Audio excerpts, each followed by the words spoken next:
By the time you realize this thread wasn't a joke, you're already too deep in the replies. Here on LurmoStories, we don't just read what was posted, we dig in to what shouldn't have been. Keep listening, before this starts to feel a little too familiar. I didn't have a job, so I started walking more. Keeps the days from folding in on themselves. There's a municipal community center about 6 blocks from my apartment. Brick building, low flagpole, bulletin board by the doors with flyers curling at the edges. I went in one afternoon because the sign said Open Computer Lab. Figured I'd check email, maybe look at listings. The front desk was empty except for a plastic bell and a sign that read, "Please wait." The air smelled like floor cleaner and old coffee. I stood there longer than I meant to, listening to voices echo somewhere deeper in the building. Eventually, a woman came out from a side hallway. Late 50s, glasses on a chain, cardigan with a stitched name tag. She smiled like she already knew me. "You're a little early," she said. "For the computers?" "For your shift." I told her there had to be a mistake. She tilted her head, clicked her pen, and slid a clipboard across the counter. My name was there, first and last, spelled right. Phone number too, an old one I hadn't used since before I moved. Under assignment, it said after school support. Under status, returning. "I've never volunteered here," I said. She frowned, the smile tightening. "You did. Took a break, remember?" "No." "Well," she said, already uncapping a highlighter. "You're back now." I should have left. Instead, I followed her down the hall because it felt easier than arguing. The center was bigger inside than it looked. Rooms branching off, some locked, some humming with fluorescent lights. A group of kids sat at folding tables doing homework. One of them looked up and waved. Another asked if we were still doing snack sign-ups on Thursdays. The woman handed me a lanyard with my name printed in block letters. The plastic was scuffed, like it had been worn for years. "Same rules as before," she said. "No phones in the rooms, and don't forget to log your hours. You were always bad at that." She left me there with the kids. I didn't know what to do, so I handed out pencils and pretended that was normal. Every few minutes, someone would say something that landed wrong, asking if I'd fixed my car yet, or if my sister was still sick. Details from a life I didn't recognize, spoken casually, like shared memories. When the session ended, I went back to the desk to return the lanyard. The bell was gone.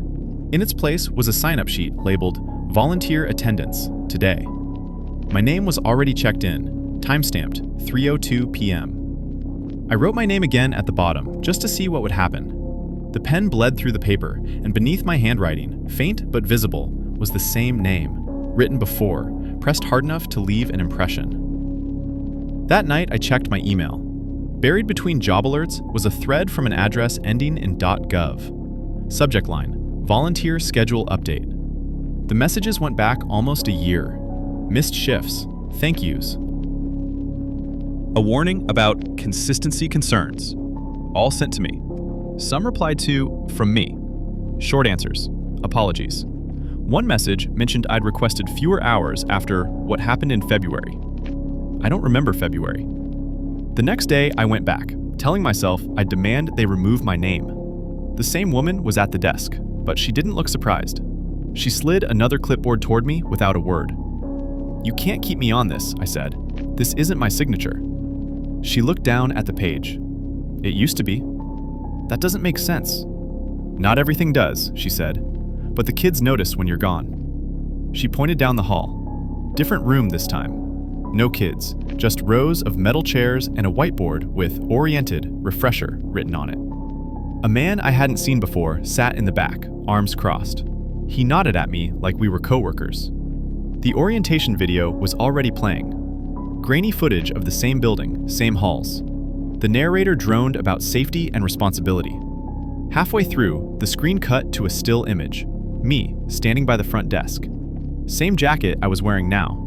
The timestamp read 2019. I stood up, heart knocking hard enough to feel wrong. The man in the back cleared his throat. "Sit down," he said. "You missed this part last time." The video resumed. The narrator mentioned a volunteer who failed to complete proper checkout. The screen showed a blurred hallway, then text. Incident documented. No details. Just that phrase, repeated. When it ended, the woman collected the clipboards. She paused at mine. "You're scheduled all week," she said gently. "It's better if you don't skip again." I walked out without my lanyard. Halfway home, my phone buzzed. A voicemail from an unknown number. Static, then the woman's voice, tired and disappointed. "You didn't log your hours today. Please come back and fix that." That's when I noticed my hands smelled like floor cleaner, and something else, like old paper, handled too much. I stopped checking my phone after that. Still went back. Not right away.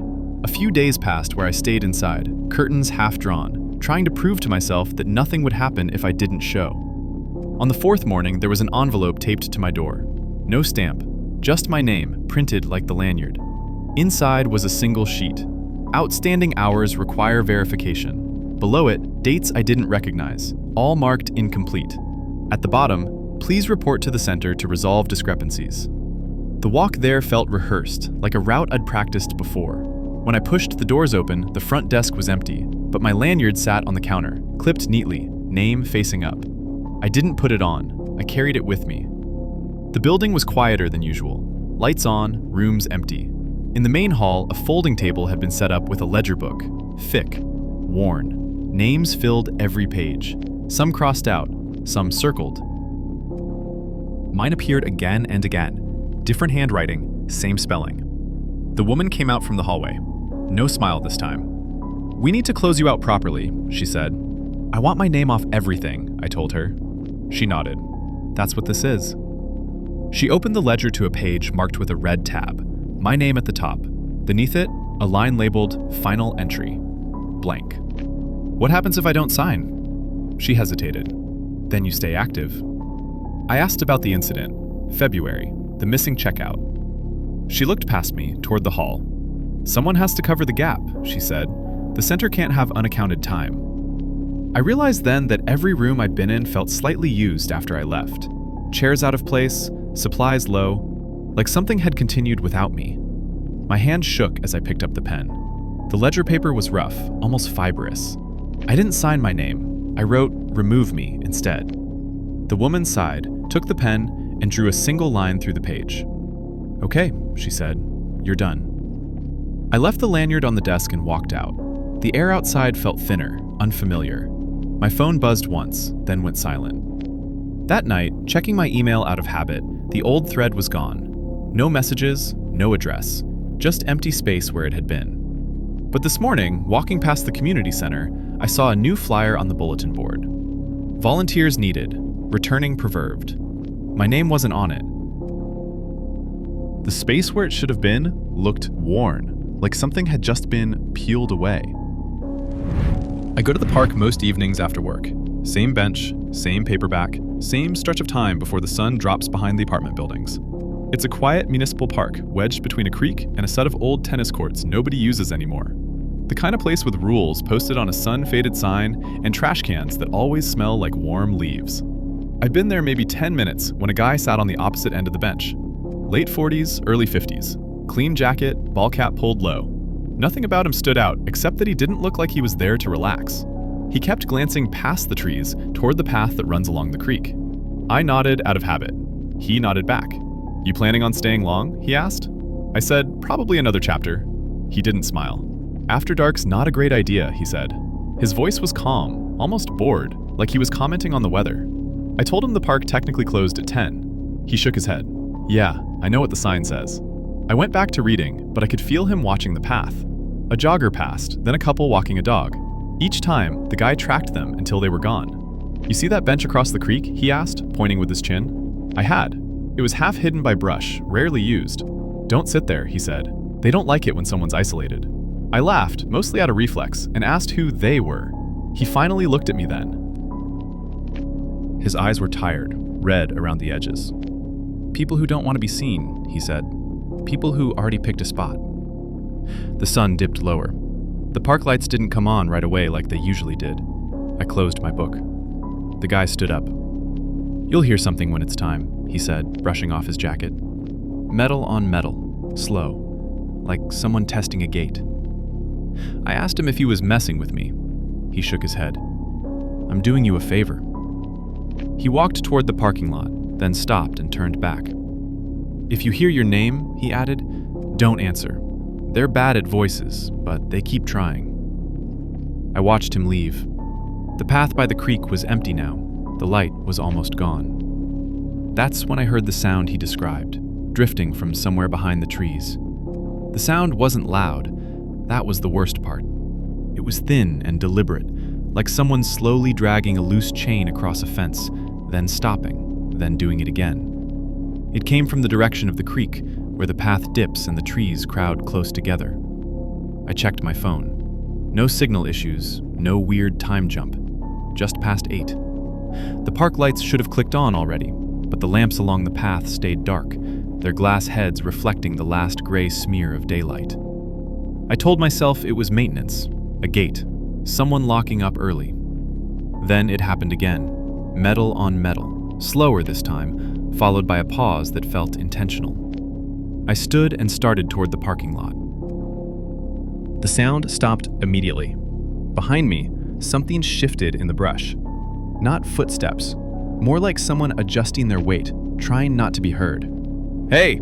a voice called from the direction of the creek. Male, rough, close enough that I shouldn't have had trouble placing it. "You dropped something." I didn't turn around.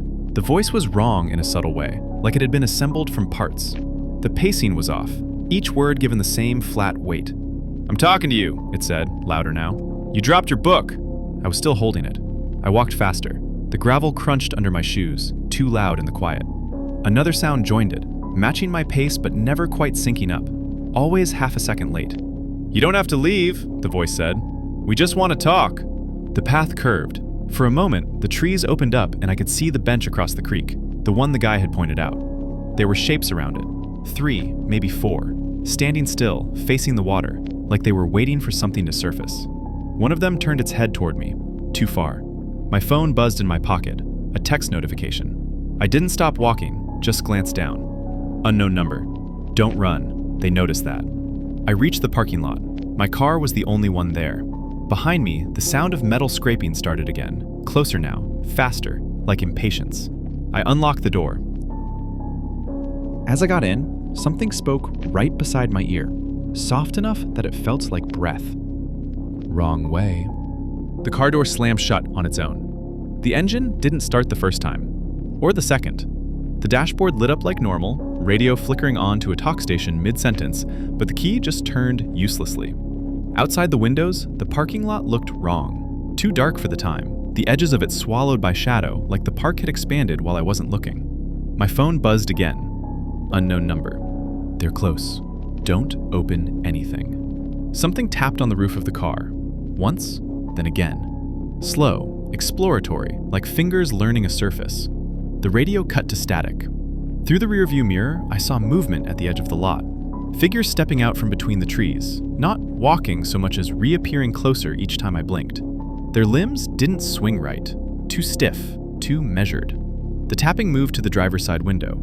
"Hey," a voice said, right outside the glass. Not the creek voice. This one was almost friendly. "You forgot your lights." I kept my hands on the wheel. My heart was loud enough that I was sure they could hear it. Unknown number.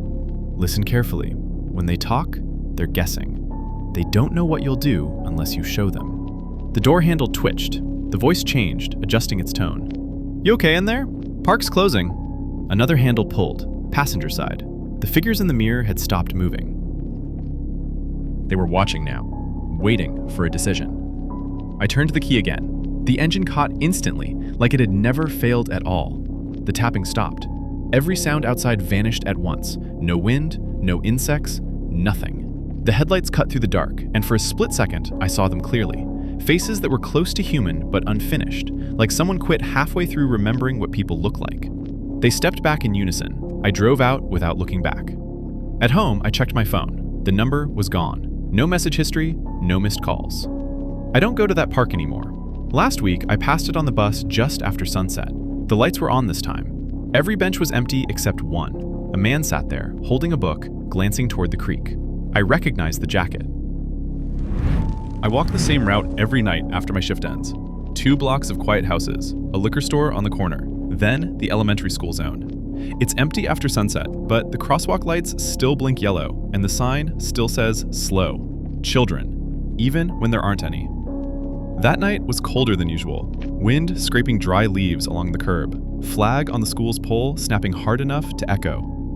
I had earbuds in, volume low, just enough to keep the city from feeling too empty. The crossing guard was already there. That caught my attention because I've never seen one after dark. The district barely pays them during school hours. This guy stood right in the crosswalk, reflective vest glowing harsh white when headlights passed. Older, maybe late 60s, knit cap pulled down too far, one of those handheld stop signs dangling from his wrist.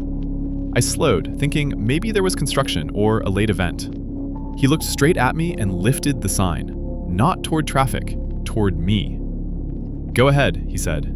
His voice carried oddly, like it was closer than he was. "You should hurry." I stepped into the street. No cars coming. The signal hadn't changed. The blinking light stayed yellow. "Everything okay?" I asked, halfway across. He nodded too quickly. "Don't stop." That's when I noticed his shoes. Dress shoes, polished black, not the kind you'd stand on asphalt with. And his vest, wrong logo, not the district emblem I'd seen before. Something faded underneath, like it had been peeled off. I picked up my pace. A car turned onto the block behind me. Its headlights stayed off longer than they should have. The crossing guard turned his back to it, blocking the lane, holding the sign out stiffly. "Hurry," he said again, louder this time, sharper. I reached the curb. The moment my foot hit the sidewalk, the car's headlights snapped on, bright enough to wash out the whole crosswalk. Tires revved, then stopped short. Horn didn't sound. Engine idled. I turned to thank the guard. He was already stepping backward, retreating toward the school fence. The sign slipped from his hand and clattered onto the street. I saw his face clearly then. Not panicked, not angry, relieved. "Don't use this crossing again," he said. "They remember faces." The car behind me shifted into park. Someone opened a door. The crosswalk light finally changed to red. The door of the car closed softly, too softly for a street that quiet. I didn't turn around right away. The crossing guard's words kept looping, each one heavier than the last. They remember faces, like I'd already been seen before tonight. Footsteps crossed the asphalt behind me, slow, measured, someone taking their time. "Sir," a voice called out, male, calm, close enough that I could smell cigarette smoke mixed with something sour. "You dropped something." I checked my hands out of instinct. Phone, keys, wallet, all there. "I didn't," I started, then stopped. The crossing guard was gone. No retreating footsteps, no rustle by the fence, just the empty schoolyard and the chain link rattling lightly in the wind. The man stepped into my peripheral vision. Mid-30s maybe, plain jacket, no urgency in him at all. He held nothing in his hands. "You cross pretty fast," you said. "Most people don't." "I was waved through," I replied. He smiled, like that answered a question he hadn't asked. "By who?" I didn't point. The crosswalk was empty now. The stop sign lay face down in the road, its handle cracked. The man followed my gaze, his smile thinned. That thing again. Again. He nudged the fallen sign with his shoe, then left it there. "You shouldn't talk to it. Makes things complicated." "Who are you?" I asked. "Someone who drives this route," he said. "Someone who noticed you noticed." My phone buzzed in my pocket, a notification from a traffic app I barely used. Unusual delay reported ahead. No map, no explanation. The man leaned closer. "You walk here often? Same time, same side of the street?" I stepped back. He didn't follow. "Tonight," he continued, "you were supposed to wait." Behind him, the crosswalk light flickered. Red to yellow, yellow to nothing. Dark. A second car rolled into the block without headlights. Then another, stopping too far apart to be normal. Engines stayed running. Doors stayed closed. The man sighed, annoyed, like plans had shifted. "Next time," he said, backing away, "don't rush when someone tells you to." He returned to his car. Doors opened down the street. Not slammed, just opened. The school bell rang once. No power to the building, no lights on, just the bell. I ran the rest of the way home, cutting through yards, ignoring fences, not looking back. The next morning, the crossing guard was there like always. Different person, different vest, smiling, bored, waving kids across. I asked him if anyone worked nights. He frowned. "This crossing?" he said. "No, not since the accident." I didn't ask which one. That evening, a new sign appeared beneath the crossing signal. "Do not cross when directed by unauthorized personnel." Someone had scratched something into the metal underneath. Hurry. I took a different route for a week. Added 10 minutes, cut past a gas station and a strip mall, stayed where there were cameras and light. Still, every night around the same time, my phone buzzed with the same alert. Unusual delay reported ahead. always near the school zone. On the 8th night, curiosity beat sense. I stopped across the street instead of crossing, stood under a dead street lamp and watched. The crosswalk blinked yellow like a tired eye. No guard, no cars, wind pushing paper cups along the curb. Then the first car arrived, parked too far from the stop line, engine running. A second followed, then a third. They didn't honk, didn't flash lights, just waited. From the schoolyard, movement. A figure stepping out from the shadow of the playground equipment, reflective vest catching stray light. Same build as before, same wrong logo. Stop sign raised, facing the empty sidewalk. He didn't look at the cars, he looked straight at me. The sign lifted higher, shook once, urgent. "Hurry," he mouthed. I couldn't hear him this time, too far. Or maybe he wasn't speaking at all. None of the cars moved. Something changed in the air when I didn't step forward, like a held breath being noticed. One car door opened, then another. Figures got out slowly, stretching, casual, like neighbors meeting by accident. The crossing guard's shoulders sagged. He lowered the sign and backed away toward the fence. The cars began to roll forward, creeping, filling the crosswalk inch by inch. Tires brushed the painted lines, erasing them. I turned and walked fast. Didn't run, didn't look back. The next day, there was news online. A pedestrian struck near the elementary school zone. No photos, no names, just a time that matched my usual walk. The article mentioned witnesses reporting confusion at the crossing. That night, the alert stopped coming. A week later, the unauthorized sign was gone. So was the blinking yellow, replaced with a standard signal. Red, green, simple. I still avoid that block. Sometimes, when traffic stalls for no reason, I think about how patient those cars were, how practiced, and how relieved the crossing guard looked when I made it to the curb. Like he'd bought someone else one more night. This was LurmoStories, and you've just heard what happens when jokes go too far and updates stop too soon. If anyone messages you, "This is 100% true," you'll hear tonight's voices in the back of your mind.